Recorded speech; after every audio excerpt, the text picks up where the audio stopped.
Well, welcome to Chris Mayson, and a big thank you for taking your time to have a conversation with us and share some of your learnings on the topic of how to build practice plans at work. Thank you so much for joining us. My pleasure. Thanks for having me. Awesome. Well, just to start, it would be great to get a little bit of a background of yourself, understand more about your career. Okay. Yeah, I grew up in England. I was there for 18 years and had a decent junior career playing for the England national team. Luckily got a lot of American coaches interested in bringing me to college and playing in America. So I ended up coming and going to Purdue University in Indiana. I played for 4 years there and graduated in 2003. Had a decent college career, but nothing like my junior career was. Really wanted to turn pro, so moved out to San Diego, played professionally on the mini tours in here and in Europe, and then ended up marrying an American and staying and being here in America, where my my professional teaching career kind of took off. It was quite interesting. I ended up teaching a bunch of guys on the mini tours, even when I was playing, and realized that my career should be in teaching rather than playing, because I was helping them get better.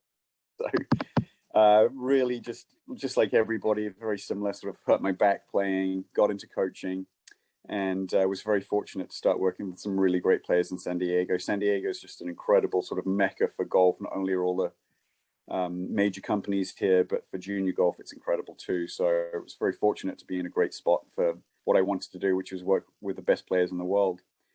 Got started sort of on tour with a girl called Kim, who I met probably 12 years ago. She had a terrific career, and that led to more LPGA players and then some PGA Tour players. So at the moment, I teach two guys on tour, Brendan Steele and Scott Piercy.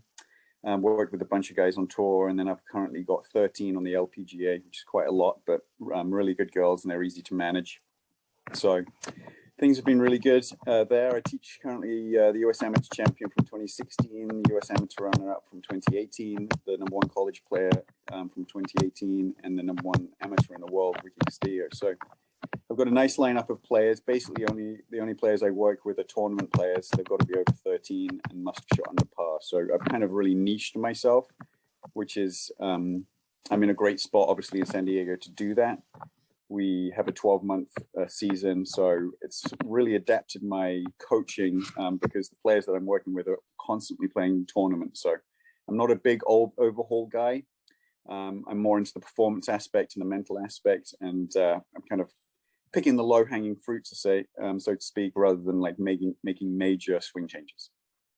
Absolutely. Well, that'll fit really nicely into the conversation today, and look forward to hearing some of your learnings through that journey and as we go. So look, we'll jump straight into it. As you talk about, not finding the big overhauls, but looking for those small, incremental improvements. How do you identify which areas you're going to work on with your players? Luckily, obviously, with the PGA Tour and now the LPGA, last year they started with KPMG with the statistics. It's been easier to sort of deep dive into the tour player stuff in terms of the statistics. But obviously, players have a pretty good feeling for what it is that they think that they need. And then that's sort of a sit-down conversation when they first come to me, have them rate themselves mentally and physically and then technically. And then people are coming for me with something very specific. Obviously, it's either changing ball flight pattern or learning a mental process, short game or putting, going on course. So everybody needs a different. So that's sort of the first initial sit-down conversation. And then I can look into the statistics from there. Obviously, with the junior players, the parents are a little bit more involved. I'll do more of a sort of a thorough analysis of the entire state of their game and see what is the low-hanging fruit, and then we'll kind of go from there.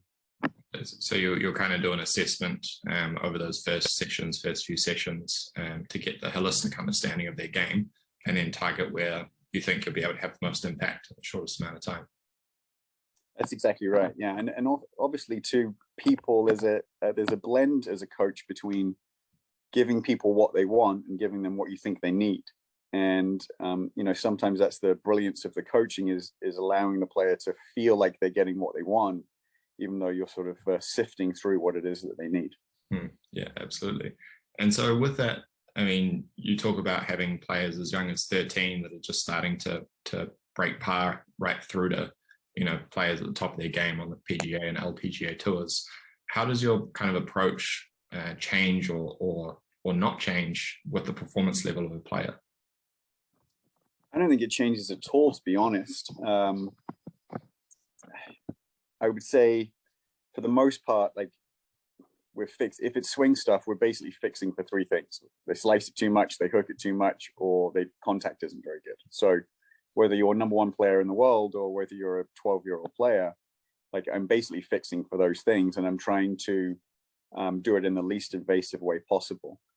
So my process in terms of coaching doesn't really change. You know, I tell the player at the end of the lesson what the problem is, tell them what the solution is, I give them a drill to get better, and then I'm very keen on them understanding ball flight laws so that they know if they're moving in the right direction or not.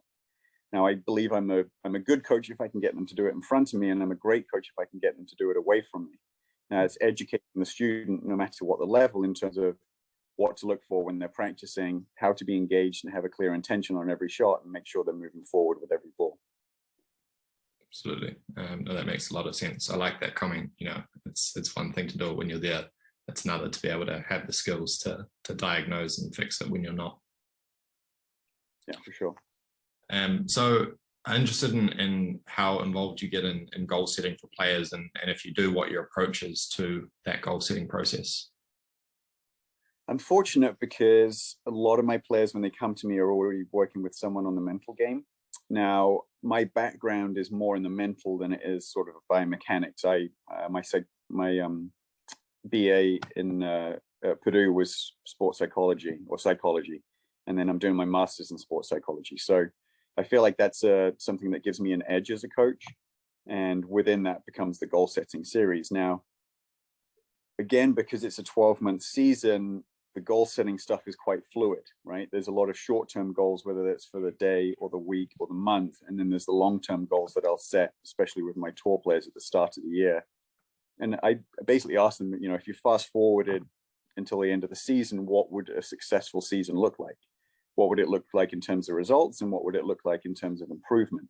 And then from there, we'll micro down from that. So I have them set what their goals are, set what they think they need to improve in order to reach their goals, and then set a daily practice plan in order to achieve those short-term and long-term goals. So they can basically look down the list and be like, okay, what do I need to do today in order to improve what it is that I set for my goal? How am I going to practice that? How am I going to measure it? And then I believe that with that growth mentality, things are going to move forward in the right direction. Absolutely. So with the kind of goals that you're setting out there, and the areas that the player is wanting to work on and that you're identifying, you know, as well as the on-course performance and some of the statistics that you're pulling out that you mentioned earlier, you know, how do you determine what and how a player should practice? So the way I do it is I break the practice down into a technical and a performance. So we're trying to hopefully do all of the practice in the performance. Now, we know that that's not always the case. If a player's hooking it too much, there's no point in them going into the performance and measurable practice, because they're trying to get rid of their hook and they need to work on that. So again, I'm educating the player in terms of how to practice in the technical and how to practice in the performance part. I'm having them run a mental process that's very specific to what I want them to do in both the technical and the performance. And then from there, I'm moving them hopefully quickly into the performance aspect, where they're going to measure whatever it is that they're working.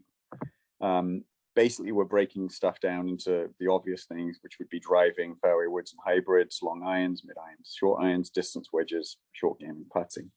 But I want them running really great mental process throughout. And then when they move into the performance practice, I ideally would have them measure that practice very similar to you would if you were working out at the gym. How many reps are you doing? What weight are you doing? And trying to sort of interleave what it is that they're doing, so that they can push themselves mentally in terms of improving their performance.